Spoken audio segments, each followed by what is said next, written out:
এই অলোক, আয় আয় কাছে আয়।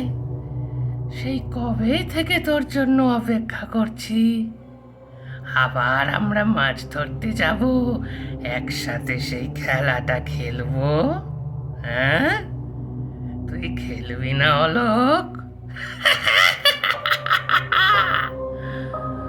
নমস্কার, আমি শুভম, রয়েছি বঙ্গকথা ইউটিউব চ্যানেলে।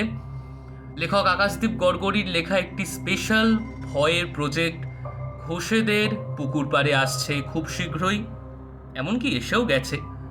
তো আমি রয়েছি দুলালের চরিত্রে, যে আর কি গল্পে এই অলোক, করে বেড়াচ্ছে, মানে আমি ভূত। আপনারা চলে আসুন, দেখা হচ্ছে, শোনা হচ্ছে নতুন গল্প ঘোষেদের পুকুর পাড়ে। Stay tuned.